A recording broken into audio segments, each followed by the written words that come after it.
भारत के सबसे बड़े लोकतंत्र के मंदिर में सांसद मनोज कुमार झा के द्वारा एक ऐसी कविता पढ़ी गई जो वर्तमान में विवादों में बनी है। तो भारतीय राजनीति में खूब सुर्खियां बटोर रही है, तो बिहार की राजनीति में पूरी तरह से भूचाल आ गया है। कविता कुछ इस प्रकार से थी कि जमीन ठाकुर की और तालाब ठाकुर का, कुआं ठाकुर का, बैल ठाकुर का। उसके बाद उन्होंने कहा कि हमारे अंदर का ठाकुर और आपके अंदर का ठाकुर। फिर इस बयान को लेकर के सोशल मीडिया पर खूब कमेंट आने लगे कि अगर आपके अंदर ठाकुरपन है तो आपको डीएनए टेस्ट कराने की ज़रूरत है।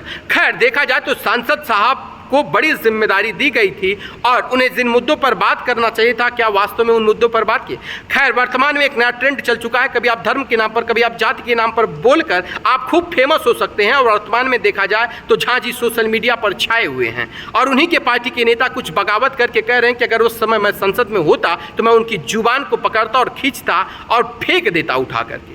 इस बयान को लेकर के कुछ लोग अलग अलग रूप भी दे रहे हैं। वहीं पर उनके ही पार्टी के नेता ने इस बात को भी कह दिया कि रामायण में भी ठाकुर, गीता में भी ठाकुर और कुरान में भी ठाकुर। अब जरा सोचिए उनका जिक्र कहाँ कहाँ किया गया, अब अलग अलग रूप दिया जा रहा है। तो वहीं पर कुछ लोग ब्राह्मणों को लेकर के अपशब्द बोलने लगे झा साहब की वजह से। और जो झा साहब आज नुमाइंदी कर रहे हैं और इतनी बड़ी बड़ी बातें कर रहे हैं, तो कुछ लोग ये भी कह रहे हैं कि ये मधुबनी, ये जहाँ से ताल्लुक़ रखते हैं वहाँ पर सबसे ज़्यादा झांझी लोग हैं और सबसे ज़्यादा संपत्ति भी झांझी लोगों की है। खैर, मुद्दों की अगर बात करें तो बहुत से ऐसे ब्राह्मण लोग हैं जो आज भी बहुत कमज़ोर हैं आर्थिक रूप से, लेकिन मुद्दों की बात ये साहब तो करेंगे नहीं।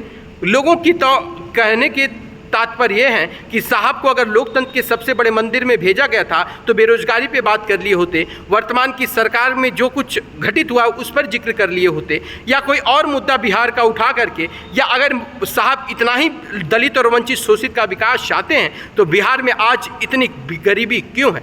क्योंकि साहब को तो ना गरीबों से लेना है, ना दलितों, वंचित और शोषितों से लेना है। साहब को तो अपना बयान दे करके अपनी पब्लिसिटी लेनी है। साहब को तो वास्तव में अगर देखा जाए तो जो कह रहे हैं कि वो बहुत धनवान है, जिस पार्टी से वो ताल्लुक रखते हैं, लालू प्रसाद यादव जी भी, वो भी तो पैसे वाले हैं। अगर वो पैसे वाले हैं तो इसका क्या मतलब पूरा यादव समाज पैसा वाला है? ऐसा आप कह सकते हैं? अगर किसी ब्राह्मण के पास कोई संपत्ति है तो क्या पूरा ब्राह्मण समाज सुखी है? किसी भूमिहार के पास अगर पूरी बहुत संपत्ति है तो क्या वो पूरा समाज सुखी है?